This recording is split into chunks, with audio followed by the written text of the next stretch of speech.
Body activeness create ಮಾಡೋಕ್ಕೆ, ಲೇಸಿನೆಸ್ನ remove ಮಾಡೋಕ್ಕೆ ತುಂಬಾ ಹೆಲ್ಪ್ ಮಾಡುತ್ತೆ. ತುಂಬ ಒಳ್ಳೆಯವರು ಆಯಿತಾ, ಫೋನ್ ಮುಟ್ಟಬೇಕು ಅನ್ನೋ ಇಂಟೆನ್ಷನ್ನೇ ಇರಲ್ಲ ನಮಗೆ. ಬಟ್ ಏನೋ ಒಂದು ಸಣ್ಣದು ಬ್ಯಾಟ್ರಿ ಎಷ್ಟಿದೆ ನೋಡೋಣ ಮಾಡಬೇಕು. ಕೆಲಸ ಮಾಡೋಕ್ಕೆ ಮೂಡಿಲ್ಲ ಅಂದರೆ ಏನು ಜಸ್ಟ್ ಸಿಂಪಲ್ ಮಾಡಬೇಕು ಅಂದರೆ ಒಂದು ರೂಮ್ ಕಸ ಗುಡಿಸೋದಿಂದ ಸ್ಟಾರ್ಟ್ ಮಾಡಿ. ಅಲ್ಲಿರ್ಬೋದು, ಕುತ್ಕೊಂಡು ಮಾತಾಡೋದಿರ್ಬೋದು, ಚಿಟ್ಚಾಟು ಗಾಸಿಪಿಂಗ್ ಮಾಡ್ಬೋದು. Hello my dear friends, welcome to middle class family vlogs. ಎಲ್ಲರೂ ಹೇಗಿದ್ದೀರಾ ಅಂತ ಕಮೆಂಟ್ ಮಾಡಿ ತಿಳಿಸಿ. ಸುಮಾರು ಜನ ಕೇಳೋದು ಹೇಗೆ ಲೇಸಿನೆಸ್ನ ಹೋಗಲಾಡಿಸೋದು, ಸೂಪರ್ ಟಿಪ್ಸ್ನ ಹೇಳಿ ಅಂತ. ಸೊ ಇವತ್ತು ನಾನೊಂದು 9 ಟಿಪ್ಸ್ನ ಹೇಳ್ತೀನಿ ಆಯಿತಾ. ಇದನ್ನು ಡೆಫಿನೆಟ್ಲಿ ಫಾಲೋ ಮಾಡಿ. ಇನ್ಫ್ಯಾಕ್ಟ್ ಎಲ್ಲರೂ ಒಂದಲ್ಲ ಒಂದು ರೀತಿಯಲ್ಲಿ, ಒಂದಲ್ಲ ಒಂದು ಟೈಮಲ್ಲಿ ಲೇಸಿನೆಸ್ ಅನ್ನೋದು ಇದ್ದೇ ಇರುತ್ತೆ. ಸೊ ಆ ಲೇಸಿನೆಸ್ ಹೋಗಲಾಡಿಸ್ಕೋಬೇಕು ಅಂದರೆ ಸಿಂಪಲ್ ಟಿಪ್ಪೇನೆ, ಬಟ್ ಲೈಫಲ್ಲಿ ಒಂದು ಡ್ರಾಸ್ಟಿಕ್ ಚೇಂಜ್ ಬರೋದಂತೂ ಗ್ಯಾರಂಟಿ. ಫಸ್ಟ್ ಟಿಪ್ ಬಂದು, ನಮಗೆ ಈಗ ಎಕ್ಸಾಂಪಲ್ ತೊಗೊಂಡು ಹೋಗೋಣ. ತುಂಬ ನಿದ್ದೆ ಬರ್ತಾ ಇದೆ, ತುಂಬ ಯೂಟ್ಯೂಬ್ ನೋಡಬೇಕು ಅಂತ ಅನಿಸ್ತಾ ಇದೆ, ಇನ್ಸ್ಟಾಗ್ರಾಮ್ ನೋಡಬೇಕು ಅಂತ ಅನಿಸ್ತಾ ಇದೆ. ಏನು ಮಾಡಬೇಕು ಅಂದರೆ ಸ್ಟಾರ್ಟ್ ವಿತ್ ಟೈನಿ ಥಿಂಗ್ಸ್ ಅಂತ ಹೇಳ್ತೀವಿ. ಈಗ ಪಾತ್ರೆ ತೊಳೆಯೋದು ತುಂಬ ಇರುತ್ತೆ, ಬಟ್ಟೆ ಒಗೆಯೋದಿರುತ್ತೆ, ಕಸ ಗುಡಿಸೋದು, ನೆಲ ಒರೆಸೋದು ತುಂಬ ಇರುತ್ತೆ. ಅದರಲ್ಲಿ ಈಸಿ ಏನು ಅಂತ ಸೆಲೆಕ್ಟ್ ಮಾಡ್ಕೊಳ್ಳಿ. ಒಂದು ರೂಮ್ ಕಸ ಗುಡಿಸೋದಿಂದ ಸ್ಟಾರ್ಟ್ ಮಾಡಿ ಆಯಿತಾ.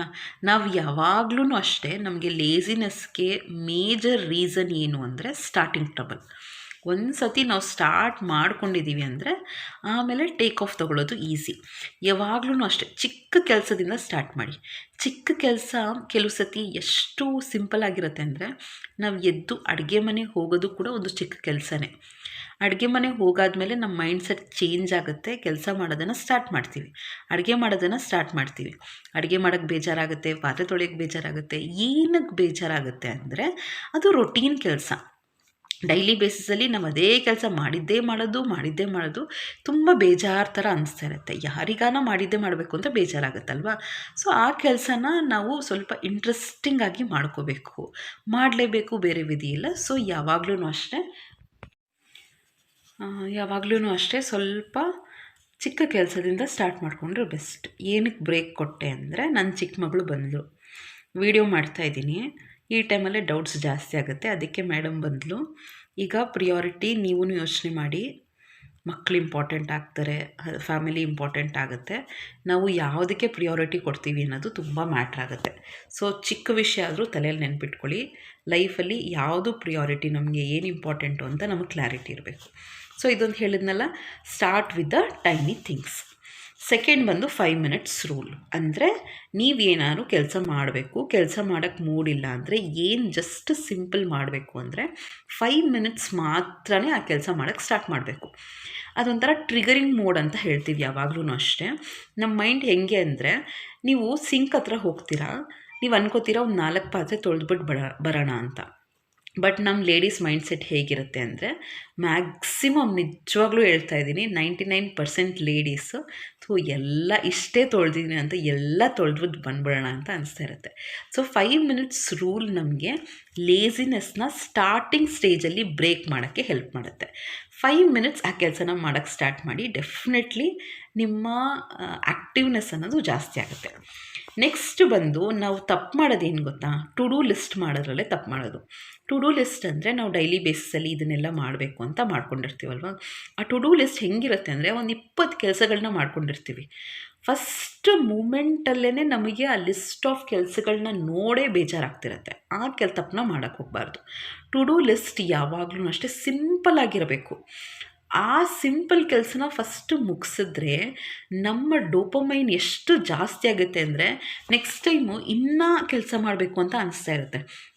ಅದೇ ನೀವು 20 ಕೆಲಸ ಬರ್ಕೊಂಡು ನೀವು ಬರೀ ಅದರಲ್ಲಿ ಒಂದು 6-7 ಕೆಲಸ ಮುಗಿಸಿರ್ತೀರಾ ಅಂದರೆ ತುಂಬ ಸ್ಟ್ರೆಸ್ ಆಗುತ್ತೆ. ನೀವು ಬರೀ 6-7 ಬರ್ಕೊಂಡಿದ್ದೀರಾ, ಅದನ್ನು ಮುಗಿಸಿದ್ದೀರಾ ಅಂದರೆ ತುಂಬ ಖುಷಿಯಾಗುತ್ತೆ.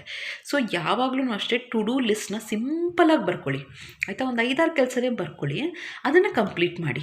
ಆಗ ನಿಮ್ಗೊಂಥರ ಎನರ್ಜಿ ಜಾಸ್ತಿ ಆಗುತ್ತೆ, ಮೋಟಿವೇಟ್ ಆಗುತ್ತೆ, ಲೇಸಿಯಾಗಿ ಕೂತ್ಕೊಳ್ಳಲ್ಲ. 20 ಕೆಲಸ ಮಾಡಬೇಕು ಅಂತ ನೆನೆಸ್ಕೊಂಡೇ ಇನ್ಫ್ಯಾಕ್ಟ್ ತುಂಬ ಬೇಜಾರಾಗ್ತಿರುತ್ತೆ, ಸ್ಟಾರ್ಟೇ ಮಾಡಲ್ಲ. ಸೊ ಯಾವಾಗಲೂ ಅಷ್ಟೇ ಸಿಂಪಲಾಗಿ ಟು ಡೂ ಲಿಸ್ಟ್ ಮಾಡ್ಕೊಳ್ಳಿ. ಒಂದು 7 ಕೆಲಸಕ್ಕಿಂತ ಜಾಸ್ತಿ ಹಾಕ್ಕೊಳ್ಳೋಕೆ ಹೋಗ್ಬೇಡಿ. ಅದು ಮುಗಿದ್ರೆ ಮತ್ತೆ ಬೇಕಾದ್ರೆ ಇನ್ನೊಂದು ಟು ಡೂ ಲಿಸ್ಟ್ ಲಿಸ್ಟ್ ಮಾಡ್ಕೋಬೋದು. ಬಟ್ ಬೇಸಿಕ್ ಅಷ್ಟು ಮುಗಿಸ್ಕೋಬೇಕು. ಅಲ್ಲಿನೂ ಕೂಡ ಹೆಂಗೆ ಮಾಡ್ಕೋಬೇಕು ಟು ಡು ಲಿಸ್ಟ್ ಅಂದರೆ, ಯಾವುದು ನನಗೆ ಫಸ್ಟ್ ಇಂಪಾರ್ಟೆಂಟ್, ಆಯಿತಾ, ಅರ್ಜೆಂಟಾಗಿ ಯಾವುದು ಮಾಡಬೇಕು. ಸೊ ಕೆಲಸಗಳು ತುಂಬ ರೀತಿ ಇರುತ್ತೆ. ಇಂಪಾರ್ಟೆಂಟ್ ಕೆಲಸ, ಅರ್ಜೆಂಟ್ ಕೆಲಸ, ಆ ಥರ ಎಲ್ಲ ಇರುತ್ತೆ. ಕೆಲವು ಸತಿ ಏನಿರುತ್ತೆ ಅಂದರೆ ಅರ್ಜೆಂಟ್ ಇರುತ್ತೆ, ಆ ಥರ ಕೆಲಸ ಮಾಡಲೇಬೇಕಾಗುತ್ತೆ, ಬೇಗ ಮಾಡಬೇಕಾಗುತ್ತೆ. ಬಟ್ ಕೆಲವು ಇಂಪಾರ್ಟೆಂಟ್ ಇರುತ್ತೆ ಬಟ್ ಅರ್ಜೆಂಟ್ ಇರೋಲ್ಲ, ಅದನ್ನು ನಿಧಾನಕ್ಕೆ ಮಾಡಿದ್ರೂ ಆಗುತ್ತೆ. ಫಾರ್ ಎಕ್ಸಾಂಪಲ್ ಬ್ಯಾಂಕಿಗೆ ಹೋಗೋ ಕೆಲಸ, ಗ್ರಾಸರಿ ತರಬೇಕು ಇಂಪಾರ್ಟೆಂಟೇ ಬಟ್ ಅರ್ಜೆಂಟ್ ಏನಿಲ್ಲ, ಸ್ವಲ್ಪ ಗ್ರಾಸರಿ ಇದೆ, ದಿನಸಿ ಇದೆ ಅಂದಾಗ ಆ ರೀತಿ. ಸೊ ನಾವು ಯಾವ ಕೆಲಸ ತುಂಬ ಇಂಪಾರ್ಟೆಂಟು, ಯಾವುದು ಪ್ರಿಯೋರಿಟೈಸ್ ಮಾಡಬೇಕು, ಯಾವುದನ್ನು ಬೇಗ ಮಾಡಬೇಕು ಅಂತ ಡಿಸೈಡ್ ಮಾಡಿಕೊಂಡು ಆ ಕೆಲಸಗಳನ್ನ ಬೇಗ ಬೇಗ ಮುಗಿಸ್ಕೋಬೇಕು. ಅದರ ಪ್ರಕಾರನೇ ನಾವು ಟು ಡು ಲಿಸ್ಟ್ ಮಾಡ್ಕೋಬೇಕು. ನೆಕ್ಸ್ಟ್ ಫೋರ್ತ್ ತುಂಬ ನಮಗೆ ಪ್ರಾಬ್ಲಮ್ ಮಾಡೋದು, ಕೆಲಸಗಳನ್ನ ನಮಗೆ ತಡೆಗಟ್ಟೋದು ಅಂದರೆ ಡಿಸ್ಟ್ರಾಕ್ಷನ್ಸ್. ಫೋನ್ ಇಟ್ಕೊತೀವಿ, ಅದು ಹೆಂಗೆ ಇಟ್ಕೋತೀವಿ ಗೊತ್ತಾ, ಅದು ಸಿಂಪಲ್ ರೀಸನ್ಗೆ ನಾವು ಅಮಾಯಕರು, ನಾವು ತುಂಬ ಒಳ್ಳೆಯವರು, ಆಯಿತಾ, ಫೋನ್ ಮುಟ್ಟಬೇಕು ಅನ್ನೋ ಇಂಟೆನ್ಷನ್ನೇ ಇರಲ್ಲ ನಮಗೆ.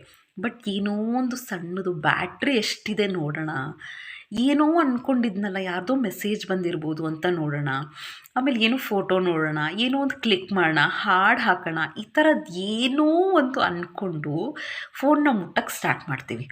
ಸೊ ಫೋನ್ ಮುಟ್ಟಿದ್ದೀವಿ ಅಂದರೆ ಅಲ್ಲಿಗೆ ನಮ್ಮ ಜೀವನ ಸಾರ್ಥಕ. ಆ ಇಡೀ ದಿನದ ಕೆಲಸ ಪೆಂಡಿಂಗ್ ಹೆಂಗೆ ಬೀಳುತ್ತೆ ಅಂದರೆ, ಸೊ ಅದಕ್ಕೆ ಹೇಳೋದು ಡಿಸ್ಟ್ರಾಕ್ಷನ್ನ ರಿಮೂವ್ ಮಾಡಬೇಕು.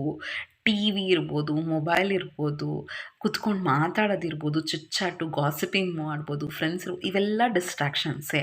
ಫಸ್ಟ್ ತಲೆಯಲ್ಲಿ ಆ ಡಿಸ್ಟ್ರಾಕ್ಷನ್ಸ್ನ ತೆಗ್ದಾಕಿ ನಾನು ಏನೇ ಇದ್ದರೂ ಕೂಡ ಕೆಲಸನ ಕಾನ್ಸಂಟ್ರೇಟ್ ಮಾಡಬೇಕು ಅಂತ ತಲೆಯಲ್ಲಿ ಇಟ್ಕೊಂಡ್ಬಿಡ್ಬೇಕು. ನಿಮಗೆ ಡಿಸ್ಟ್ರಾಕ್ಷನ್ಸ್ ಇದ್ದಷ್ಟು ಕೆಲಸಗಳನ್ನ ಮುಗಿಯಲ್ಲ. ಅದೊಂಥರ ಲೇಝಿ.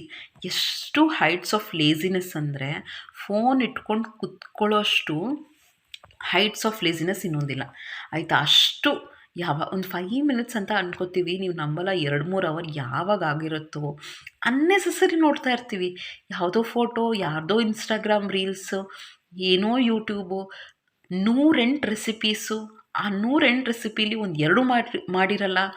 ಸೊ ಇಂಥದ್ದೇ ಆಗೋದು. ಯಾರ್ದೋ ಲೈಫಲ್ಲಿ ಯಾರೋ ಕಣ್ಣೀರು ಹಾಕಿದ್ರು, ಯಾರೋ ಜಗಳ ಆಡಿದ್ರು, ಏನೋ ಯಾರ್ದೋ ಎಷ್ಟೋ ಸಂಬಳ ಬಂತು, ನನ್ನ ಯೂಟ್ಯೂಬ್ ಇನ್ಕಮ್ ಇಷ್ಟು, ಇಂಥದ್ದೇ ಕ್ಲಿಕ್ ಮಾಡೋದು. ನಮಗೆ ಅದರಿಂದ ಏನು ಪ್ರಯೋಜನ, ಆಯಿತಾ. ಆಮೇಲೆ ಫೇಸ್ಬುಕ್ಕಲ್ಲಿ ಯಾರಿಗೆ ಎಷ್ಟು ಲೈಕ್ಸ್ ಬಂದಿದೆ, ನಾನು ಈ ಥರ ಪೋಸ್ಟ್ ಮಾಡಿದ್ದೀನಿ, ನನಗೆ ಎಷ್ಟು ಲೈಕ್ ಬಂದಿದೆ, ನೀವು ನಂಬಲ್ಲ, ಆಯಿತಾ. ನಾನು ಒಂದು ಯೂಟ್ಯೂಬ್ ಪೋಸ್ಟ್ ಮಾಡಿದ್ರೆ ಅದು ನಾನು ಮತ್ತೆ ನೆಕ್ಸ್ಟ್ ಡೇನೇ ಒಂದು ಮನೆಗೆ ಬಂದಾಗ ನೋಡೋದು ಎಷ್ಟು ವ್ಯೂಸ್ ಬಂದಿದೆ ಏನು ಅಂತ. ಅಲ್ಲಿವರೆಗೂ ನೋಡೋಕ್ಕೆ ಟೈಮೂ ಇರಲ್ಲ, ಅಂದರೆ ಅಷ್ಟು ಬ್ಯುಸಿಯಾಗಿರ್ತೀವಿ, ಆಯಿತಾ. ನೀವು ಏನೂ ಇನ್ವಾಲ್ವ್ಮೆಂಟ್ ಮಾಡ್ಕೋಬೇಡಿ, ಆ ಥರ ಎಲ್ಲ ನಾನು ಏನೂ ಹೇಳ್ತಾ ಇಲ್ಲ. ಬಟ್ ಒಂದರ ಹಿಂದೆಯೇ ಬಿಡೋದು, ವಾಟ್ಸಪ್ ಸ್ಟೇಟಸ್ ಹಾಕೊಳ್ಳೋದು, ಅದನ್ನು ಎಷ್ಟು ಜನ ನೋಡಿದ್ದಾರೆ, ಎಷ್ಟು ಜನ ಹಾರ್ಟ್ ಕೊಟ್ಟಿದ್ದಾರೆ, ವಾಟ್ಸಪ್ ಮೆಸೇಜ್ ಮಾಡೋದು, ಅದಕ್ಕೆ ರಿಪ್ಲೈ ಮಾಡಿದಾರಾ ಇಲ್ವಾ, ಒಬ್ರಿಗೆ ಕಾಲ್ ಮಾಡೋದು, ಮತ್ತು ಅವ್ರು ಕಾಲ್ ಬ್ಯಾಕ್ ಮಾಡಿದ್ರೋ ಇಲ್ವೋ, ಈ ಥರನೇ ಒಂದರ ಬಗ್ಗೆನೇ ಥಿಂಕ್ ಮಾಡ್ಕೊತ ಕೂತ್ಕೊಂಡು ಅವ್ರು ಈ ಥರ ಅಂದರು, ಇವ್ರ ಥರ ಅಂದರು, ಓವರ್ ಥಿಂಕಿಂಗ್, ನೆಗೆಟಿವ್ ಥಿಂಕಿಂಗು, ಸುಮ್ಮನೆ ಆ ಥರ ಥಿಂಕ್ ಮಾಡ್ಕೊಂಡು ಕೂತ್ಕೊಂಡ್ರೆ ಮನೆ ಕೆಲಸ ಆಗುತ್ತಾ? ಇವೆಲ್ಲನೂ ಡಿಸ್ಟ್ರಾಕ್ಷನ್ಸೇ. ಸುಮ್ಮನೆ ವಿಂಡೋ ಶಾಪಿಂಗ್ ಮಾಡೋದು, ಪದೇ ಪದೇ ಪದೇ ಫ್ಲಿಪ್ಕಾರ್ಟು, ಅಮೆಝಾನು, ಏನದು ಯಾವುದೋ ಒಂದು ವೆಬ್ಸೈಟ್ಸ್ ಇರುತ್ತಲ್ಲ, ಮಿಂತ್ರ ಅಂತೆ, ಅದು ಯಾವುದೋ ಬಾಯಿಗೆ ಬರ್ತಾಯಿಲ್ಲಪ್ಪ, ಮೀಶೋ ಅಂತೆ. ಮೀಶೋದಲ್ಲಂತೂ ಇನ್ನೆಷ್ಟೊಂದು ಅದನ್ನು ಸುಮ್ಮನೆ ನೋಡ್ತಾ ಇರೋದು, ಆಯಿತಾ. ಅದರಿಂದ ತುಂಬಾ ಟೈಮ್ ವೇಸ್ಟ್ ಆಗುತ್ತೆ ಫ್ರೆಂಡ್ಸ್. ಇದೆಲ್ಲ ನಾನು ಹೇಳ್ತಾ ಇದ್ದೀನಲ್ಲ, ನಿಜವಾಗ್ಲೂ ಒಂದು ಕಾಲದಲ್ಲಿ ನಾನು ಮಾಡ್ತಾಯಿದ್ದೆ. ಗಾಡ್ಸ್ ಗ್ರೇಸ್, ನಾನೊಂದು 3-4 ವರ್ಷದಿಂದ ಹೆಂಗೆ ಆಗೋಗಿದ್ದೀನಿ ಅಂದರೆ, ನಿಜವಾಗ್ಲೂ ನನಗೆ ರಿಯಲೈಸ್ ಆಗೋಗಿದೆ, ನಾನು ಇದನ್ನೆಲ್ಲ ಮಾಡಿದ್ರೆ ತುಂಬ ಕೆಲಸ ಪೆಂಡಿಂಗ್ ಇರುತ್ತೆ, ನಮ್ಮ ಲೈಫು ಚೆನ್ನಾಗಿರಲ್ಲ. We should be proud of our life ಅಲ್ವಾ. ಅಂದರೆ ನನ್ನ ಲೈಫ್ನ ನೆನೆಸ್ಕೊಂಡ್ರೆ ನಾನು ಖುಷಿಯಾಗಿರಬೇಕು, ಆಮೇಲೆ ನನ್ನ ಮಕ್ಕಳಿಗೆ ನಾವು ಮಾದರಿಯಾಗಿರಬೇಕು. ನಾನೇ ಗಂಟುಗಟ್ಟಲೆ ಕೂತ್ಕೊಂಡು ಮೊಬೈಲ್ ನೋಡ್ತಾ ಇದ್ದರೆ ಮಕ್ಳು ಏನು ಕಲ್ತ್ಕೋತಾರೆ, ನೀನು ಓದ್ಕೋಗು, ನೀವು ಟಿ ವಿ ನೋಡ್ತಾ ಕೂತ್ಕೊಳ್ಳೋದು, ನೀನು ಓದ್ಕೋಗು, ನೀವು ಮೊಬೈಲ್ ನೋಡ್ತಾ ಕೂತ್ಕೊಳ್ಳೋದು, ನೀನು ಓದ್ಕೋಗು, ನೀವು ಮಾತಾಡ್ಕೊಂಡು ಕೂತ್ಕೊಳ್ಳೋದು. ಮಕ್ಳಿಗೆ ಏನು ಅನಿಸುತ್ತೆ ನೀವೇ ಯೋಚನೆ ಮಾಡಿ. ಸೊ ಅದಕ್ಕೆ ಈ ಡಿಸ್ಟ್ರಾಕ್ಷನ್ಸ್ ಅನ್ನೋದನ್ನು ಸೀರಿಯಸ್ಸಾಗಿ ತೊಗೊಂಡು ನೀವೊಂದು ಲಿಸ್ಟ್ ಮಾಡಿ, ಆಯಿತಾ. ಒಂದು 5 ನೀವು ಲಿಸ್ಟ್ ಮಾಡಿ, ಏನು ನಿಮಗೆ ಲೈಫಲ್ಲಿ ಡಿಸ್ಟ್ರಾಕ್ಷನ್ಸ್ ಆಗ್ತಾಯಿದೆ ಅಂತ ಒಂದು ಲಿಸ್ಟ್ ಮಾಡಿ, ಅದನ್ನು ನಿಧಾನಕ್ಕೆ ಕಡಿಮೆ ಮಾಡ್ಕೊತ ಬನ್ನಿ. ಒಂದೇ ಸತಿಗೆ ಫೋನ್ ಬಿಡಿ ಅಂದರೆ ಅಸಾಧ್ಯ, ಬಿಡೋಕ್ಕೆ ಅಸಾಧ್ಯ. ಅದು ಫೋನಿಂದ ಎಷ್ಟೊಂದು ಬೆನಿಫಿಟ್ ಇದೆ, ಅದನ್ನು ಯುಟಿಲೈಸ್ ಮಾಡಿಕೊಂಡು ಲೈಫಲ್ಲಿ ಗ್ರೋ ಆಗೋದನ್ನು ಕಲೀರಿ. ಟೈಲರಿಂಗ್ ಕಲಿಬೋದು, ಎಂಬ್ರಾಯ್ಡ್ರಿ ಕಲಿಬೋದು, ಇದಕ್ಕೆಲ್ಲ ನೋಡಿ ಆಯಿತಾ. ಇದರಿಂದ ನಿಮ್ಗೆ ಏನು ಬರುತ್ತೆ ಅಂದರೆ ಪ್ರೊಡಕ್ಟಿವಿಟಿ ಜಾಸ್ತಿ ಆಗುತ್ತೆ. ಏನೋ ಒಂದು ಹೊಸ ಸ್ಕಿಲ್ನ ಕಲಿತೀರಾ. ಇಲ್ಲ ನೋಡೋದು ಅಲ್ಲೇ ಬಿಡೋದು ಅಂದರೆ ಪ್ಲೀಸ್ ಏನೂ ನೋಡೋಕ್ಕೆ ಹೋಗಬೇಡಿ. ಈವನ್ ನನ್ನ ವೀಡಿಯೋಸು ಅಷ್ಟೇ, ನೀವು ಏನಕ್ಕೆ ಇಷ್ಟಪಡ್ತೀರಾ ಅಂತ ನಾನು ಅಂದ್ಕೊಂಡಿರೋದು ಅಂದರೆ ನೀವು ನೋಡಿ ಅದನ್ನು ಲೈಫಲ್ಲಿ ಏನೋ ಒಂದು ಕನೆಕ್ಟ್ ಆಗಿರ್ತೀರಾ. ನಾನು ಇಷ್ಟು ಪಾಯಿಂಟ್ಸ್ ಹೇಳಿರ್ತೀನಿ ಅಂದರೆ ಯಾವುದೋ ಒಂದು ಪಾಯಿಂಟ್ಗೆ ನೀವು ಕನೆಕ್ಟ್ ಆಗಿರ್ತೀರಾ. ಆಮೇಲೆ ಆ ಪಾಯಿಂಟ್ನ ನೀವು ಚೇಂಜ್ ಮಾಡ್ಕೋತೀರಾ. ನಾನು ಹೇಳಿರೋಂಥ ಏನೋ ಒಂದು ಪಾಯಿಂಟ್ನ, ಈ ಮೋಟಿವೇಶ್ನಲ್ ವೀಡಿಯೋಸ್ ಎಲ್ಲ ಹಾಗೆ ಅಲ್ವಾ, ನಾವು ಅದನ್ನು ಅಪ್ಲೈ ಮಾಡ್ಕೋತೀವಿ. ಲೈಫಲ್ಲಿ ಏನೋ ಒಂದು ಪಾಸಿಟಿವ್ ಚೇಂಜ್ ಅಂತ ಬರುತ್ತೆ. ಸೊ ಅದರಿಂದ ಇಷ್ಟ ಆಗುತ್ತೆ. ಸೊ ನೀವೂ ಅಷ್ಟೇ ಈ ಡಿಸ್ಟ್ರಾಕ್ಷನ್ಸ್ ಎಲ್ಲ ಮೇಜರಾಗಿ ಥಿಂಕ್ ಮಾಡಿಕೊಂಡು ಲೈಫಿಂದ ಎಲಿಮಿನೇಟ್ ಮಾಡಿಬಿಡಿ. ನೆಕ್ಸ್ಟ್ ನಮ್ಮ ಲೇಸಿನೆಸ್ಗೆ ಕಾರಣ ಅಂದರೆ ಸ್ಲೀಪ್ ಟೈಮ್. ಒಂದು ಮಲ್ಕೊಳ್ಳುವಂಥ ಟೈಮ್ನ ನಾವು ಫಿಕ್ಸ್ ಮಾಡ್ಕೊಂಬಿಟ್ರೆ ಎಷ್ಟೊಂದು ಬಾಡಿಯಲ್ಲಿ ಆ್ಯಕ್ಟಿವ್ನೆಸ್ನ ಕ್ರಿಯೇಟ್ ಮಾಡ್ಕೋಬೋದು. ಮಿನಿಮಮ್ 6 to 8 hours ನಾರ್ಮಲ್ ಪರ್ಸನ್ಗೆ ಒಂದು ನಿದ್ದೆ ಬೇಕೇ ಬೇಕು. ತುಂಬ ಎಕ್ಸ್ಟ್ರೀಮ್ ಪರ್ಸನ್ಸ್ ಇರ್ತಾರೆ. ಹೇಗೆ ಅಂದರೆ ಅವ್ರ ಲೈಫಲ್ಲಿ ಅವ್ರು ಬರೀ 5 hours ನಿದ್ದೆ ಮಾಡಿ ಮಾಡಿ ಮಾಡಿ ಅಭ್ಯಾಸ ಆಗೋಗಿರುತ್ತೆ. ಅವರಿಗೆಲ್ಲ ಏನೂ ಪ್ರಾಬ್ಲಮ್ ಆಗೋಲ್ಲ. ಬಟ್ ನಾರ್ಮಲಾಗಿ ನಮಗೆ 6 to 8 hours, ನಾನು ಒಂದು 6 hours to 8 hours depend. Normal working ಡೇಸಲ್ಲಿ 6 hours ಮಲಗ್ತೀನಿ. ಸಂಡೇ ಮಾತ್ರ ಚೆನ್ನಾಗಿ 8 to 9 hours ಮಲಗಿರ್ತೀನಿ. ಕೆಲವು ಸತಿ 10 hours ಮಲಗ್ತೀನಿ ನಾನು. ಸೊ ಡಿಪೆಂಡ್ಸ್ ಆಯಿತಾ. ಸೊ ಆ ಟೈಮ್ನ ಫಿಕ್ಸ್ ಮಾಡ್ಕೊಂಬಿಟ್ರೆ ನಮ್ಮ ಬಾಡಿ ಬಯಾಲಜಿಕಲ್ ಸೈಕಲ್ ಕರೆಕ್ಟಾಗಿ ವರ್ಕ್ ಆಗುತ್ತೆ. ಈ ಟೈಮಲ್ಲಿ ಮಲ್ಕೋಬೇಕು, ಈ ಟೈಮಲ್ಲಿ ಎದ್ದೇಳಬೇಕು. ಆಮೇಲೆ ನಾವು ಚೆನ್ನಾಗಿ ನಿದ್ದೆ ಮಾಡಿರ್ತೀವಿ. 8 hour ನಿದ್ದೆ ಮಾಡಿದರೂ ಕೂಡ ಮೈಂಡ್ ಒಂಥರ ಸುಸ್ತಂತ ಅನಿಸ್ತಾ ಇರುತ್ತೆ, ಬಾಡಿ ಸ್ಟ್ರೇನ್ ಅಂತ ಅನಿಸ್ತಾ ಇರುತ್ತೆ. ಯಾಕೆ ಅಂದರೆ ಒಂದು ಫಿಕ್ಸ್ಡ್ ಟೈಮ್ ಅಂತ ಇರಲ್ಲ. ಆ ಟೈಮ್ನ ಫಿಕ್ಸ್ ಮಾಡ್ಕೊಬಿಡಿ. ನಾನು ಯೂಶ್ವಲಿ 10 4 ವರೆಗೂ ಮಲ್ಕೋತೀನಿ ಡೈಲಿ. 10 to 4. ಕೆಲವು ಸತಿ 9:30 4 ವರೆಗೂ ಮಲಗ್ತೀನಿ. ಕೆಲವು ಸತಿ 10:30 4:30 ವರೆಗೂ ಮಲಗ್ತೀನಿ ಮ್ಯಾಕ್ಸಿಮಮ್. ಬಟ್ ನನ್ನ ಯೂಶ್ವಲ್ ಟೈಮ್ ಅದು 10 to 4. ಆ ಟೈಮಲ್ಲಿ ಮಲಗೋದ್ರಿಂದ ನನಗೆ ಬರೀ 6 hours ನಿದ್ದೆ ಆದರೂ ಕೂಡ ನನಗೇನೋ ತುಂಬ ಸುಸ್ತಾಗೋದು ಆ ಥರ ಎಲ್ಲ ಏನೂ ಆಗಲ್ಲ ಫ್ರೆಂಡ್ಸ್. ಸೊ ಒಂದು ಸ್ಲೀಪಿಂಗ್ ಪ್ಯಾಟ್ರನ್, ಸ್ಲೀಪಿಂಗ್ ಟೈಮ್ನ ಫಿಕ್ಸ್ ಮಾಡ್ಕೊಂಬಿಡಿ. ನೆಕ್ಸ್ಟ್ ಇಂಪಾರ್ಟೆಂಟ್ ಏನು ಅಂದರೆ ಮೂವ್ ಯುವರ್ ಬಾಡಿ. ಇದು ನಮ್ಮ ಬಾಡಿ ಆ್ಯಕ್ಟಿವ್ನೆಸ್ ಕ್ರಿಯೇಟ್ ಮಾಡೋಕ್ಕೆ, ಲೇಸಿನೆಸ್ನ ರಿಮೂವ್ ಮಾಡೋಕ್ಕೆ ತುಂಬಾ ಹೆಲ್ಪ್ ಮಾಡುತ್ತೆ. ಹೇಗೆ ಅಂದರೆ ನಾವು ಒಂದು 10-15 minutesಗಿಂತ ಜಾಸ್ತಿ ಒಂದೇ ಕಡೆ ಕೂತ್ಕೋಬಾರ್ದು. ಏನಾದರೂ ಮೂಮೆಂಟ್ ಮಾಡ್ತಾನೆ ಇರಬೇಕು. ಎದ್ದು ರಿಮೋಟ್ ತೊಗೊಳ್ಳೋದು, ಏನಾದರೂ ಕೆಲಸ ಮಾಡೋದು. ಸೊ ಬಾಡಿ ನಾವು ಎಷ್ಟು ಮೂವ್ ಮಾಡ್ತೀವೋ ಅಷ್ಟು ನಾವು ಆ್ಯಕ್ಟಿವ್ ಆಗಿ ಇರ್ತೀವಿ. ಸೊ ಅದಕ್ಕೆ ನಮ್ಮ ಬಾಡಿಯಲ್ಲಿರೋ ಲೇಸಿನೆಸ್ನ ಕಡಿಮೆ ಮಾಡ್ಕೋಬೇಕು ಅಂದರೆ ನೀವು ಚಿಕ್ಕ ಪುಟ್ಟದೇ ಇರ್ಬೋದು. ಎದ್ದು ನೀರು ಕುಡಿಯೋದು, ಏನೋ ಹೋಗಿ ಅಲ್ಲಿ ಸ್ಟವ್ ವಿಸಿಲ್ ಬಂತು ಅಂದರೆ ಯಾರಿಗೋ ಹೇಳೋ ಬದಲು ನಾವೇ ಹೋಗಿ ಆಫ್ ಮಾಡೋದು. ಈ ಥರ ಸಣ್ಣ ಪುಟ್ಟ ಏನಾದರೂ ಇದ್ದರೂ ಕೂಡ ಆಫನ್ ಒಂದು 15 minutesಗೂ 20 minutesಗೂ ಎದ್ದು ಓಡಾಡ್ತಾ ಇದ್ದರೆ ಅದು ತುಂಬ ಇಂಪಾರ್ಟೆಂಟು. ಬಾಡಿ ಸ್ಟಿಮ್ಯುಲೇಟ್ ಆಗುತ್ತೆ, ಆ್ಯಕ್ಟಿವ್ ಆಗಿರುತ್ತೆ. ನೀವು ಯೋಚನೆ ಮಾಡಿ ಆಯಿತಾ, ಒಂದೇ ಜಾಗದಲ್ಲಿ 1 hourಗಿಂತ ಜಾಸ್ತಿ ಕುತ್ಕೊಂಡು ನೋಡಿ ಬಾಡಿ ಹೇಗೆ ಅನಿಸುತ್ತೆ. ಅಲ್ಲೇ ಕುತ್ಕೋಬೇಕು ಅನಿಸುತ್ತೆ, ಎದ್ದು ಏನು ಕೆಲಸ ಮಾಡಬಾರ್ದು ಅನಿಸುತ್ತೆ. ಏನು ಮಾಡ್ತಾ ಇರ್ತೀವಿ ಅಲ್ಲೇ ಸುಮ್ಮನೆ ಬಿತ್ಕೊಂಡಿರಬೇಕು ಅನಿಸುತ್ತೆ. ಸೊ ಆ ಥರ ಮಾಡೋಕ್ಕೆ ಹೋಗಬೇಡಿ. ಒನ್ಸ್ ಇನ್ ಎ ವೈಲ್ ಒಕೇಶ್ನಲಿ ಬ್ರೇಕ್ಸಲ್ಲಿ ನೀವು ಬಾಡಿನ ಮೂವ್ ಮಾಡ್ತಾನೇ ಇರಿ. ಎದ್ದು ಹೋಗೋದು, ವಾಕಿಂಗ್ ಮಾಡೋದು, ಆ ಥರ ಎಲ್ಲ ಮಾಡ್ತಾಯಿರಿ. ನೆಕ್ಸ್ಟ್ ನಮಗೆ ಲೇಸಿನೆಸ್ ಏನಕ್ಕಾಗೋದು ಅಂದರೆ ಒಂದೇ ಒಂದು ಆ್ಯಟಿಟ್ಯೂಡ್ ಇರುತ್ತೆ ಎಲ್ಲ ಲೇಡೀಸ್ಗೂ. ಈ ಜೀವನಕ್ಕೆ ಎಷ್ಟು ಮಾಡಿದ್ರು ಅಷ್ಟೇ, ಬೆಳಗ್ಗಿಂದ ಸಂಜೆವರೆಗೂ ಮಾಡಿದ್ದೇ ಮಾಡು, ಯಾರಿಗೂ ಒಂದು ಕೃತಜ್ಞತೆ ಇರಲ್ಲ ಅಂತ ಆಯಿತಾ. ಎಲ್ಲರಿಗೂ ನಾರ್ಮಲ್ ಅದು ಆಯಿತಾ. ಎಷ್ಟು ಮಾಡ್ತಾನೆ ಇರ್ತೀವಿ, ಬಟ್ ಎಷ್ಟು ಕಷ್ಟಪಟ್ಟು ತಿಂಡಿ ಮಾಡಿರ್ತೀವಿ, ಅಡುಗೆ ಮಾಡಿರ್ತೀವಿ, ಕಿಚನ್ ಕ್ಲೀನ್ ಮಾಡಿರ್ತೀವಿ, ಮನೆಯೆಲ್ಲ ಕ್ಲೀನ್ ಮಾಡಿರ್ತೀವಿ, ಪೂಜೆ ಮಾಡಿರ್ತೀವಿ, ಹೊರಗಡೆ ಎಲ್ಲ ಕ್ಲೀನ್ ಮಾಡಿರ್ತೀವಿ. ಹೀಗಂತೂ ನಮ್ಮ ಪುಣ್ಯಕ್ಕೆ ಹೊರಗಡೆನೂ ಕೆಲಸ ಮಾಡಿ ಬಂದಿರ್ತೀವಿ. ಆದರೂ ಕೂಡ ಒಬ್ಬರು ಏನು ಒಂದು ಅಪ್ರಿಷಿಯೇಟ್ ಮಾಡಲ್ಲ, ಶಬಾಷ್ ಅನ್ನಲ್ಲ, ಗುಡ್ ನೀನು ಇಷ್ಟೊಂದು ಬ್ಯಾಲೆನ್ಸ್ ಮಾಡ್ತಿದ್ಯಾ ಅನ್ನಲ್ಲ ಅಂತ ಬೇಜಾರಾಗ್ತಾ ಇರುತ್ತೆ.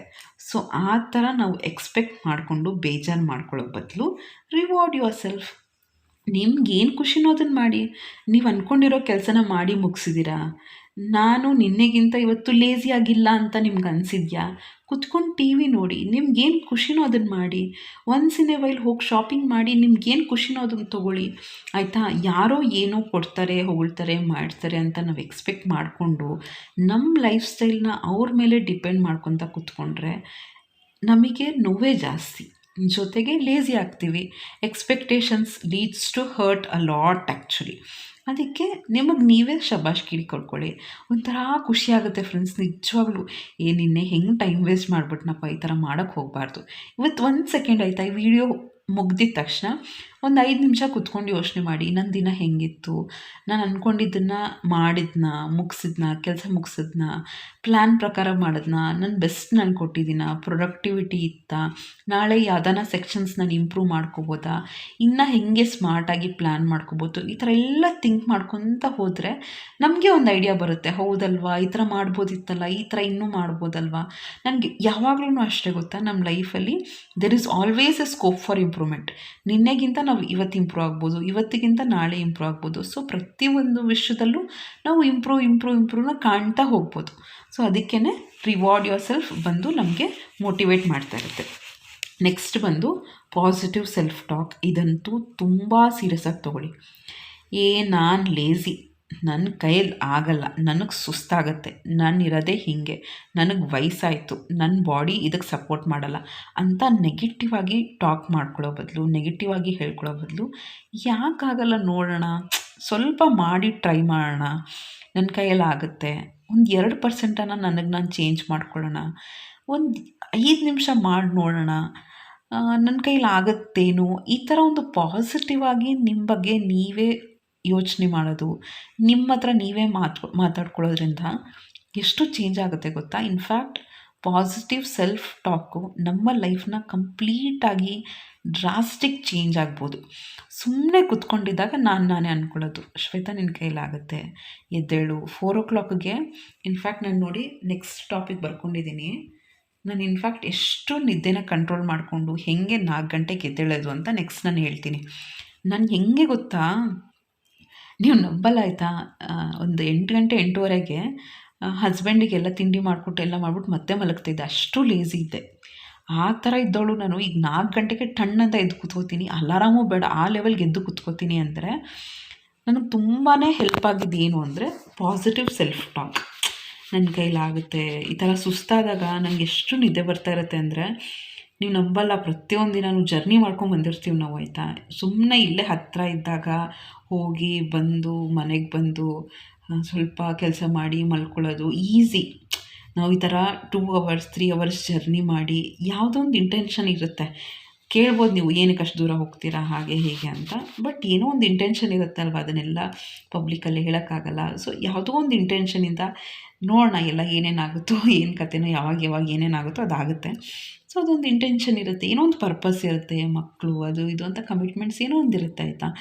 ಆ ಥರ ಇದ್ದಾಗ ನಾವು ಅಷ್ಟೆಲ್ಲ ಮಾಡ್ಕೊಂಬಂದಿದ್ದೀವಿ ಅಂದರೆ ಸುಮ್ಮನೆ ಬಸ್ಸಲ್ಲಿನೂ ಒಂದು 5 ನಿಮಿಷ ಪಾಸಿಟಿವ್ ಆಗಿ ಮಾತಾಡ್ತಿರ್ತೀವಿ. ನಿನ್ನ ಕೈಲಾಗುತ್ತೆ, ಮಾಡು, ರಿಲ್ಯಾಕ್ಸ್ ಮಾಡ್ಕೋ, ಆಗುತ್ತೆ ಅಂತ ನಾನು ಯಾವಾಗ ನನ್ನ ಬಗ್ಗೆ ನಾನೇ ಸ್ವಲ್ಪ ಪಾಸಿಟಿವ್ ಆಗಿ ಹೇಳ್ಕೊತೀನೋ, ನಿಜವಾಗ್ಲೂ ಗೊತ್ತಾ ಇಡೀ ದಿನ ತುಂಬ ಚೆನ್ನಾಗಿರುತ್ತೆ.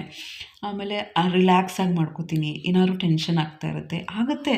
ಇಷ್ಟೆಲ್ಲ ಮಾಡ್ತಾ ಇರಬೇಕು, ಬೆಳಗ್ಗೆ ಅಷ್ಟೊತ್ತಿಗೆ ರೆಡಿಯಾಗಿ ಹೋಗಬೇಕು, ಮಕ್ಕಳನ್ನ ರೆಡಿ ಮಾಡಬೇಕು, ಕೆಲಸ ಮಾಡ್ತಾ ಇರಬೇಕು, ಮನೆ ಕರೆಕ್ಟಾಗಿ ಮ್ಯಾನೇಜ್ ಮಾಡ್ಕೋಬೇಕು. ಆಮೇಲೆ ಕೆಲವು ಸತಿ ಇಂಪಾರ್ಟೆಂಟ್ ಕೆಲಸನೇ ಮಾಡೋಕ್ಕಾಗಲ್ಲ, ಆಗುತ್ತೆ. ಕೆಲವು ಸತಿ ತುಂಬ ಒಂಥರ ಬೇಜಾರಾದಂಗೆ ಆಗುತ್ತೆ. ಸೊ ಆ ಟೈಮಲ್ಲಿ ಡೌನ್ ಆಗೋಕ್ಕಿಂತ ಒಂದಿನ ಇಟ್ಸ್ ಓಕೆ, ನೆಕ್ಸ್ಟ್ ದಿನ ಇನ್ನೂ ಇಂಪ್ರೂವ್ ಆಗು, ಇನ್ನು ಈ ಥರ ಪ್ಲ್ಯಾನ್ ಮಾಡ್ಕೊ ಅಂದರೆ ಈ ಥರ ಡೈರಿ ಇಟ್ಕೊಂಡಿರ್ತೀನಿ. ಈ ಥರ ಆಯಿತಾ. ಇನ್ಫ್ಯಾಕ್ಟ್ ನನಗೇನಾದರೂ ಪ್ಲ್ಯಾನ್ಸ್ ಮಾಡ್ಕೋಬೇಕು, ಏನಾದರೂ ಇನ್ನೂ ಇಂಪ್ರೂವ್ ಮಾಡ್ಕೋಬೇಕು ಅದನ್ನು ಸೆಕ್ಷನ್ಸಲ್ಲಿ ಅಂದರೆ ಈ ಡೈರಿಯಲ್ಲಿ ಬರ್ಕೊಂಡ್ಬಿಡ್ತೀನಿ. ಇದು ನನ್ನ ಬೆಸ್ಟ್ ಡೈರಿ ಆಯಿತಾ. ಇದು ಪ್ರತಿಯೊಂದೂ ಅಷ್ಟೇ, ಕುತ್ಕೊಂಡು ಒಂದು ಜಾಗದಲ್ಲಿ ನಾನೇ ಅಂದ್ಕೊಳ್ಳೋದು, ಈ ರೀತಿ ನಾನು ಇಂಪ್ರೂವ್ ಆಗಬೇಕು, ಈ ಸೆಕ್ಷನಲ್ಲಿ ಇಂಪ್ರೂವ್ ಆಗಬೇಕು, ಈ ಥರ ಮಾಡೋಣ, ಈ ಟೈಮಲ್ಲಿ ಈಗ ಯಾವ ಟೈಮಲ್ಲಿ ಏನೇನೋ ಕೆಲಸಗಳನ್ನ ಮಾಡ್ತಾ ಇರ್ತೀನಿ, ಆ ಟೈಮಲ್ಲಿ ಬೇಡ, ಈ ಟೈಮಲ್ಲಿ ಹಿಂಗೆ ಮಾಡೋಣ. ನನಗೆ ಫಸ್ಟ್ ವಾಕಿಂಗಿಗೆ ಟೈಮ್ ಆಗ್ತಿರ್ಲಿಲ್ಲ, ಈಗ ಅದನ್ನು ಪ್ಲ್ಯಾನ್ ಮಾಡಿಕೊಂಡೆ, ಸಾರ್ಟ್ ಮಾಡಿಕೊಂಡೆ. ಸೊ ಆ ರೀತಿ ನಾನು ಸ್ಮಾರ್ಟಾಗಿ ಥಿಂಕ್ ಮಾಡಿಕೊಂಡು ಪಾಸಿಟಿವ್ ಆಗಿ ಮಾತಾಡ್ಕೊಳ್ಳೋದ್ರಿಂದನೇ ಎಲ್ಲ ಮ್ಯಾನೇಜ್ ಮಾಡ್ಕೊಳ್ಳೋಕೆ ಸಾಧ್ಯ ಆಗುತ್ತೆ. ಲಾಸ್ಟ್ ತುಂಬ ಸಿಂಪಲ್ ಟೆಕ್ನಿಕ್, ಲೇಸಿನೆಸ್ನ ಹೋಗಬೇಕು ಅಂದರೆ, ನಿಮಗೆ ಲೇಸಿನೆಸ್ ಆಗ್ತಾಯಿದೆ, ಲೇಸಿನೆಸ್ ಅಂದರೆ ಅಟ್ ದ ಮೋಸ್ಟ್ ಏನು ಹೇಳಿ, ಒಂದೇ ಕಡೆ ಕೂತಿರೋದು. ಎದ್ದೇಳಿ ಬಾಡಿನ ಮೂವ್ ಮಾಡಿ, ಒಂದು ಚಿಕ್ಕ ಟಾಸ್ಕಿಂದ ಸ್ಟಾರ್ಟ್ ಮಾಡಿ, ಬ್ರೇಕ್ ತೊಗೊಳ್ಳಿ, ನೆಕ್ಸ್ಟ್ ಟಾಸ್ಕ್ನ ಸ್ಟಾರ್ಟ್ ಮಾಡಿ. ಲೇಸಿನೆಸ್ 100% ಹೊರಟೋಗುತ್ತೆ. ಫಾರ್ ಎಕ್ಸಾಂಪಲ್, ಎದ್ದೇಳಿ ಅಡುಗೆ ಮನೆಗೆ ಹೋಗಿ ಪಾತ್ರೆ ತೊಳೆಯೋಕ್ಕೆ ಸ್ಟಾರ್ಟ್ ಮಾಡಿ, 5 ನಿಮಿಷ ತೊಳೀರಿ, ಬ್ರೇಕ್ ತೊಗೊಳ್ಳಿ, ಮತ್ತೆ ತೊಳೀರಿ. ಸೊ ಈ ಥರ ಎಲ್ಲ ಗ್ರ್ಯಾಜುಲಿ ಮಾಡ್ತಾಯಿದ್ರೆ ನಿಮ್ಮ ಲೈಫ್ ಬಗ್ಗೆ ನಿಮಗೇ ಪ್ರೌಡ್ ಫೀಲಿಂಗ್ ಆಗ್ತಾ ಇರುತ್ತೆ. ಲೇಸಿಯಾಗಿ ಗಂಟುಗಟ್ಟಲೆ ಯೂಟ್ಯೂಬ್ ನೋಡಿಕೊಂಡು ನಾನು ಮತ್ತೆ ರಿಪೀಟ್ ಮಾಡ್ತೀನಿ, ಯಾವುದೂ ಎಲಿಮಿನೇಟ್ ಮಾಡಬೇಡಿ, ಯಾವುದೂ ಝೀರೋ ಮಾಡೋಕ್ಕೆ ಸಾಧ್ಯ ಇಲ್ಲ. ಇನ್ಸ್ಟಾಗ್ರಾಮ್ ಝೀರೋ ಸಾಧ್ಯ ಇಲ್ಲ, ಯಾಕಂದರೆ ನಿಮ್ಗೆ ಎಂಟರ್ಟೈನ್ಮೆಂಟ್ ಅನ್ನೋದು ಬೇಕೇ ಬೇಕು. ನಾವು ಅಂತೀವಿ ನಿಮ್ಮ ಲೈಫಲ್ಲಿ ಏನೇನಿದೆ, ಏನು ಅಪ್ಸ್ ಆ್ಯಂಡ್ ಡೌನ್ಸ್ ಇರುತ್ತೆ. ಫಾರ್ ಎಕ್ಸಾಂಪಲ್, ಎಷ್ಟೋ ವೈಫ್ಗಳ ಹತ್ರ ಅವ್ರ ಹಸ್ಬೆಂಡ್ ಮಾತಾಡ್ತಾರಲ್ಲ, ಹಸ್ಬೆಂಡ್ ಹತ್ರ ವೈಫ್ ಮಾತಾಡ್ತಿರಲ್ಲ, ಮನೇಲೇನೋ ಪ್ರಾಬ್ಲಮ್ ಇರುತ್ತೆ, ಫೈನಾನ್ಷಿಯಲ್ ಪ್ರಾಬ್ಲಮ್ ಇರುತ್ತೆ, ಅವ್ರಿಗೆ ಒಂಥರ ರಿಲ್ಯಾಕ್ಸ್ ಕೊಡೋದೇ ಎಂಟರ್ಟೈನ್ಮೆಂಟು, ಮೋಟಿವೇಶ್ನಲ್ ಟಾಕ್ಸ್ ಈ ಥರ ಎಲ್ಲ ಇದ್ದೇ ಇರುತ್ತೆ. ನಾನು ಅದನ್ನು ಜಡ್ಜ್ ಮಾಡ್ತಿಲ್ಲ. ಬಟ್ ನಿಮ್ಮ ಲೈಫ್ನ ಬೆಸ್ಟ್ ವರ್ಷನೇನು ಅದನ್ನು ಲೀಡ್ ಮಾಡಿ. ಎಷ್ಟೋ ವರ್ಷ ಆದಮೇಲೆ, ಎಷ್ಟೋ ವರ್ಷ ಅಲ್ಲ, ಪ್ರತಿ ನೈಟ್ ನೀವು ಬೆಡ್ಗೆ ಹೋಗ್ತೀರಾ, ಮಲ್ಕೋತೀರಾ ಅಂದರೆ ಒಂದು 5 ನಿಮಿಷ ಕಣ್ಣು ಮುಚ್ಕೊಂಡು ನನ್ನ ದಿನಾನ ನಾನು ಯಾವ ರೀತಿ ಲೈಫ್ ಲೀಡ್ ಮಾಡಿದ್ದೀನಿ ಯೋಚನೆ ಮಾಡಿ. ಅಲ್ಲಿ ನಿಮಗೆ ಪ್ರೌಡಾಗಿ ಹೌದು ನನ್ನ ದಿನ ಚೆನ್ನಾಗಿದೆ ಅಂದ್ಕೊಂಡ್ರೆ ಫೈನ್, ವೆರಿ ಗುಡ್, ಎಕ್ಸಲೆಂಟ್. ಇಲ್ಲ ಏನಾದರೂ ಒಂದು ಕೊರತೆ ಇದೆ ಅಂದರೂ ಫೈನ್, ಅದು ಕೂಡ ಫೈನೇ. ನೆಕ್ಸ್ಟ್ ಅದನ್ನು ಯಾವ ರೀತಿ ಇಂಪ್ರೂವ್ ಮಾಡ್ಕೊಳ್ಳೋದು ಅಂತ ಯೋಚನೆ ಮಾಡ್ಕೊಳ್ತಾ ಹೋಗೋದು. ಸೊ ಲೇಸಿನೆಸ್ ಅನ್ನೋದು once in a while fine, but ಯಾವಾಗಲೂ ನಾವು ಲೇಸಿಯಾಗೇ ಇರ್ತೀವಿ, ಮಾಡೋ ಕೆಲಸನ ಬಿಟ್ಟು ಬರೀ ಡೈವರ್ಷನ್ ಮೂಲಕ ಡಿಸ್ಟ್ರ್ಯಾಕ್ಟ್ ಆಗ್ತಾ ಇದ್ದೀವಿ ಅಂದರೆ that is not fine. So hope video ಇಷ್ಟ ಆಗಿದೆ ಅಂದ್ಕೊಳ್ತೀನಿ ಫ್ರೆಂಡ್ಸ್. ಆದಷ್ಟು ಆ್ಯಕ್ಟಿವ್ ಆಗಿರಿ, ಬ್ಯುಸಿಯಾಗಿರಿ. ನೀವು ನಂಬಲ್ಲ, ನಾವು ತುಂಬ ಬ್ಯುಸಿಯಾಗಿದ್ರೇ ನಾವು ಖುಷಿಯಾಗಿರೋದು. ನಾವು ಅನ್ಕೋತೀವಿ ಯೂಟ್ಯೂಬ್ ನೋಡ್ತಾ ಇದ್ದರೆ ಖುಷಿಯಾಗಿರ್ತೀವಿ ಅಂದರೆ ಇಲ್ಲ. ಒಂದಾದ್ಮೇಲೆ ಒಂದು ಕೆಲಸ ಹುಡ್ಕೊಂಡು ಬ್ರೇಕ್ಸ್ ತೊಗೊಂಡು ಮಾಡ್ತಾಯಿರಿ. ಅಪ್ಪ ನೀವು ನಂಬಲ್ಲ, ಕಣ್ಣು ಮುಚ್ಚಿದ ತಕ್ಷಣ ನಿದ್ದೆ ಬಂದುಬಿಡುತ್ತೆ. ಕೆಲವ್ರು ಹೇಳ್ತಿರ್ತಾರೆ ನಂಗೆ ನಿದ್ದೆನೇ ಬರಲ್ಲ ಅಂತ.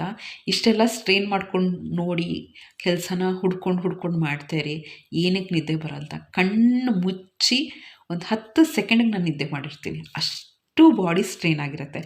And I am proud of this life. ನನಗೆ ಸ್ಟ್ರೇನು, ಯಾರೋ ನನಗೆ ಅಪ್ರಿಷಿಯೇಟ್ ಮಾಡಬೇಕು ಅಂತ ನನಗೆ ಯಾವತ್ತೂ ಅಂದ್ಕೊಳ್ಳಲ್ಲ. ಇದು ನನ್ನ ಚಾಯ್ಸು, ಇದು ನನ್ನ ಲೈಫ್. ನನ್ನ ಲೈಫ್ ಇಷ್ಟೇ ಬ್ಯುಸಿಯಾಗಿರಬೇಕು ಅಂತ ನಾನು ಚಾಯ್ಸ್ ಮಾಡ್ಕೊಂಡಿರೋದು. ನನ್ನ ಫ್ಯಾಮಿಲಿ ಮೆಂಬರ್ಸ್ ಆಗಲಿ, ಯಾರೇ ಆಗಲಿ, ನೀನು ಕೆಲಸಕ್ಕೆ ಹೋಗು, ಮನೇಲಿರು, ಏನೂ ಹೇಳಲ್ಲ. They just love me. ಅವರಷ್ಟು ನನ್ನ ಲವ್ ಮಾಡ್ತಾರೆ, ಅಷ್ಟು ಸಪೋರ್ಟ್ ಮಾಡ್ತಾರೆ. ಇದಕ್ಕೆ ನಾನು ಅಂದ್ಕೊಳ್ಳೋದು ಅವರಿಗೆ ನಾನು ಬರ್ಡನ್ ಆಗಬಾರ್ದು ಅಂತ ಆ್ಯಕ್ಟಿವ್ ಆಗಿರ್ತೀನಿ. ಎಷ್ಟಾಗುತ್ತೋ ಅಷ್ಟು ನನ್ನ ಕೈಯಾರ ಫೈನಾನ್ಷಿಯಲಿ ಸಪೋರ್ಟ್ ಮಾಡ್ತೀನಿ. ಕೆಲಸಕ್ಕೆ ಹೋಗೋದ್ರಿಂದ ಒಂದಲ್ಲ ಒಂದು ರೀತಿಯಲ್ಲಿ ಅವ್ರಿಗೂ ಸಪೋರ್ಟ್ ಆಗುತ್ತೆ. ಮಕ್ಳಿಗೆ ಓದಿಸೋದ್ರಿಂದ ಫ್ಯಾಮಿಲಿ ಖುಷಿಯಾಗಿರುತ್ತೆ. ಎಲ್ಲರೂ ನೋಡ್ಕೊಳ್ಳೋದ್ರಿಂದ ಫ್ಯಾಮಿಲಿ ನೆಮ್ಮದಿಯಾಗಿ ಆರೋಗ್ಯವಾಗಿರ್ತಾರೆ. ಸೊ ಇದು ನನ್ನ ಕಮಿಟ್ಮೆಂಟು, ನನ್ನ ಲೈಫ್ ಸ್ಟೈಲ್ ಇದು. ಸೊ ಅದನ್ನು ಹಾಳು ಮಾಡೋದೇನು ಅಂದರೆ ಲೇಸಿನೆಸ್. ನೀವೇ ಡಿಸೈಡ್ ಮಾಡಿ ನಿಮ್ಮ ಲೈಫ್ ಹೇಗಿರಬೇಕು ಅಂತ. ಸೊ ಮುಂದಿನ ಬ್ಲಾಗಲ್ಲಿ ಸಿಗ್ತೀನಿ. ಚಾನಲ್ ಇಷ್ಟ ಆಗಿದೆ ಸಬ್ಸ್ಕ್ರೈಬ್ ಮಾಡಿಕೊಂಡು ಲೈಕ್ ಮಾಡಿ, ಶೇರ್ ಮಾಡಿ, ಕಮೆಂಟ್ ಮಾಡಿ.